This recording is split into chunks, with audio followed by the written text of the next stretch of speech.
Bienvenue dans Chemin croisé sur le vif, moi c'est Nathalie. Avec Régine, on capture nos échanges comme ils arrivent, bruts, vrais, sans décor.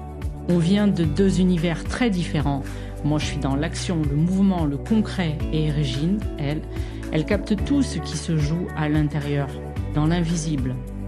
Ici, rien n'est préparé, c'est ce qui se dit sur le moment, ce qui nous traverse, ce qui nous bouscule. Et peut-être ce qui résonnera chez vous. Alors bienvenue dans Chemin croisé sur le vif.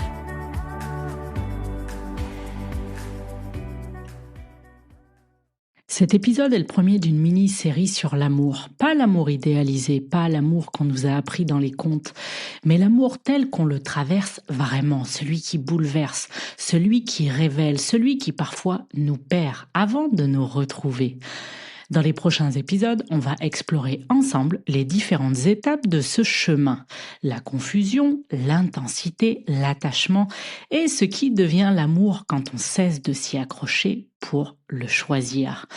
Et aujourd'hui, on commence par là où tout commence souvent, le moment où l'amour devient un refuge.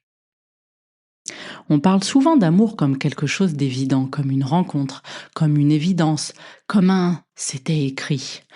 Mais très tôt, on nous a raconté des histoires de princesses, des histoires de sauveurs, des histoires de pour toujours. On nous a appris que l'amour, c'était trouver sa moitié, que quelqu'un, quelque part, était fait pour nous compléter, comme si seul, on n'était pas entière, comme si aimer, c'était fusionner, ne faire plus qu'un, penser pareil, vouloir pareil, avancer au même rythme. Alors on grandit avec cette idée que le but, c'est de rencontrer quelqu'un qui va nous sauver, qui va nous réparer, qui va nous révéler à nous-mêmes. Et sans s'en rendre compte, on entre dans des relations pas pour partager, mais pour se sentir enfin complète. Sauf que dans cette quête de moitié, on se coupe souvent de soi. On s'adapte, on se moule, on se réduit. On devient ce que l'autre attend pour ne pas risquer de le perdre. Et à force de vouloir ne faire qu'un, on ne sait plus très bien qui on est quand on est seul. Et moi, dans ma vie, ça m'a amené très loin. Parce que quand tu as grandi en ayant appris d'une manière ou d'une autre que ton corps pouvait être un lieu d'insécurité, que tes limites pouvaient être franchies, que ton non n'était pas toujours respecté, tu développes une confusion. Une confusion entre être désiré et être aimé, entre être retenu et être respecté. Alors tu entres dans des relations pas parce que tu es aligné, mais parce que tu veux réparer quelque chose. Tu veux être vu, tu veux être choisi, tu veux exister pour quelqu'un, enfin. Et parfois tu restes, même quand ton corps te dit que ça ne va pas, même quand tu sens que tu es déjà en train de disparaître. Moi je suis restée dans des liens où je n'étais plus vraiment là. Des liens où je jouais un rôle, le rôle de celle qui comprend, le rôle de celle qui attend, le rôle de celle qui s'adapte, mais aussi le rôle de celle qui sauve. Et puis un jour, il y a eu une rencontre tellement intense qu'elle est venue tout faire vaciller. Pas juste mes émotions, mais aussi mes repères, ma manière d'aimer, ma manière de me définir et même ma sexualité. Parce que quand un lien vient toucher tes blessures profondes, quand il vient te donner tout ce que tu as attendu, toute ta vie, tu peux confondre connexion et fusion. Tu peux confondre sécurité et dépendance. Tu peux confondre attachement et amour. Et tu peux rester dans une relation en pensant vivre quelque chose de vrai, alors qu'en réalité, tu es en train de t'éloigner de toi-même, jusqu'à ne plus savoir si tu es en train d'aimer quelqu'un ou si tu es simplement en train de chercher à exister à travers lui ou à travers elle. Alors aujourd'hui, j'ai envie qu'on parle de ça, de ces liens qu'on garde par habitude, par sécurité, ou parce qu'on a peur de ne plus être choisi ailleurs. Régine, je sais que toi aussi tu accompagnes souvent des femmes qui restent dans des relations par attachement, plus que par amour conscient. Tu peux m'aiguiller et me donner un peu ton point de vue là-dessus? Oui, Nathalie, je te rejoins et c'est très marquant. C'est très intéressant ce qui se joue. En tout cas, pour ma part, ce que je peux observer chez beaucoup de femmes que j'accompagne, que j'ai accompagnées, c'est que ce qu'on appelle l'amour est parfois devenu un refuge. Un endroit où l'on reste, non pas parce que le lien est vivant, mais parce qu'il nous rassure. On reste parce qu'il y a l'habitude, parce qu'il y a l'histoire, il y a les enfants, il y a la sécurité matérielle, parce qu'il y a ce qu'on a construit ensemble. Et aussi parce que partir, c'est rencontrer un grand espace inconnu. Et cela nous met bien souvent face à une grande solitude. Alors on s'accroche à la relation comme à une bouée, pas forcément par amour conscient, mais par attachement.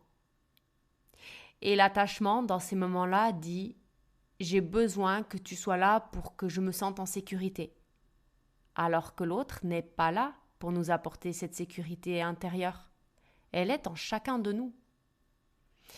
Puis, nous nous retrouvons face à l'amour conscient, dit plutôt « je choisis d'être avec toi, mais je ne me perds pas en toi, je laisse l'espace ».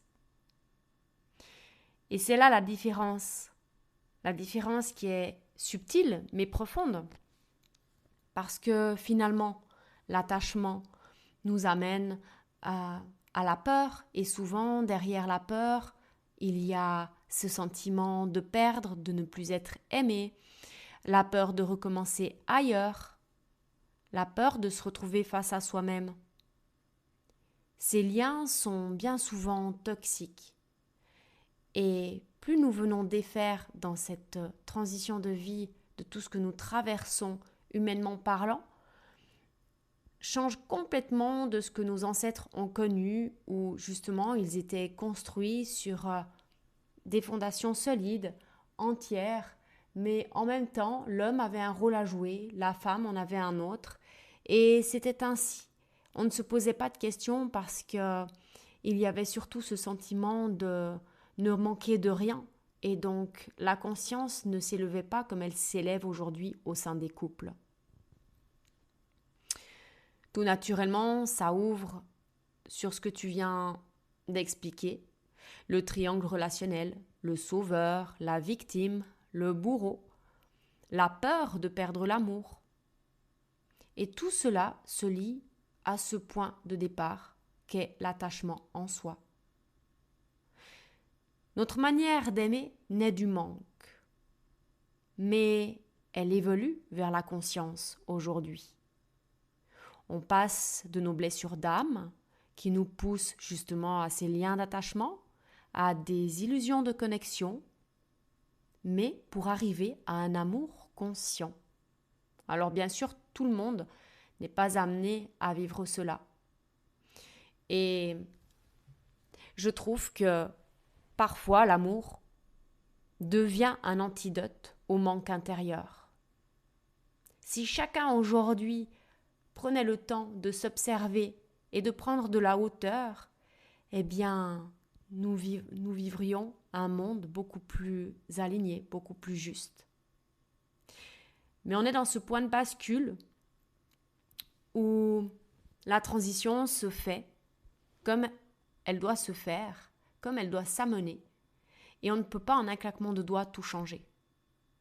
On sait que nos enfances ont créé des empreintes d'attachement et que c'est ce qui a révélé cette quête à aujourd'hui. Que ce que nous n'avons pas reçu, finalement, devient des questions existentielles.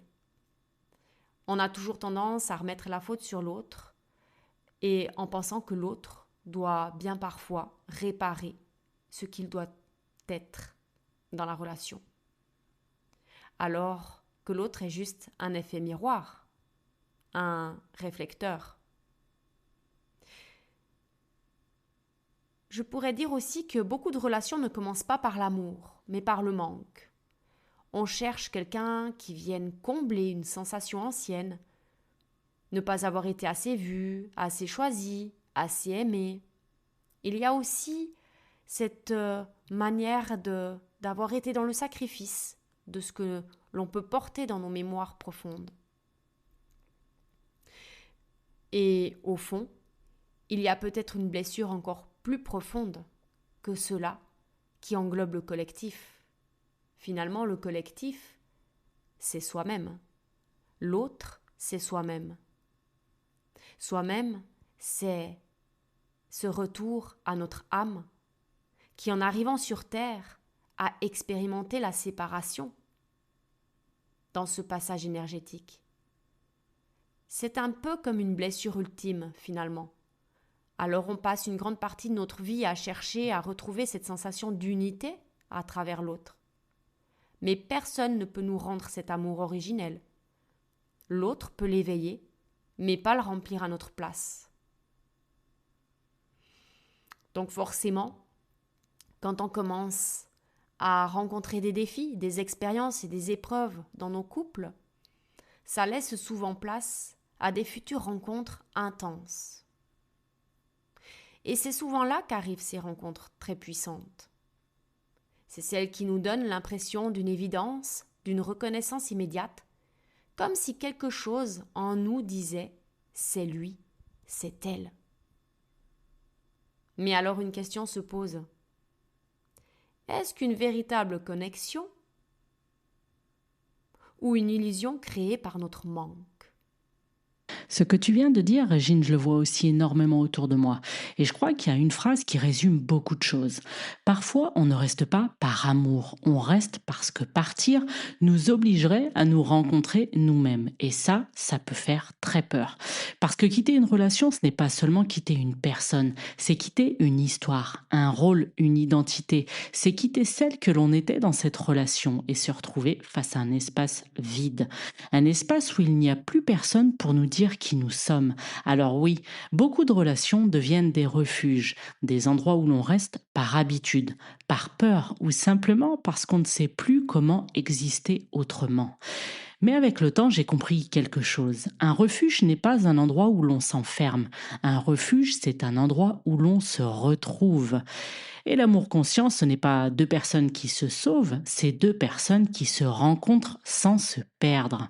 Deux personnes qui peuvent se regarder sans se demander « est-ce que j'existe encore si l'autre part ?» Et ça change tout. Parce que quand on commence à revenir à soi, quand on arrête d'attendre que l'autre remplisse nos manques, alors l'amour n'est plus un refuge, il devient un choix libre, un choix vivant. Et parfois, ce choix commence simplement le jour où l'on ose se poser une question très honnête. Est-ce que j'aime vraiment cette personne ou est-ce que j'ai simplement peur de me retrouver seule ? Et ça, c'est une question qui peut changer une vie.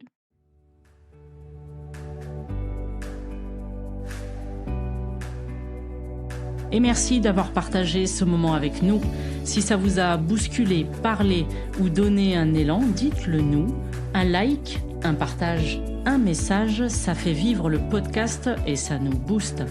Pour découvrir nos univers, Régine dans son monde du sacré et de la transformation, et moi dans l'accompagnement des femmes en mouvement. Tous les liens sont juste en dessous.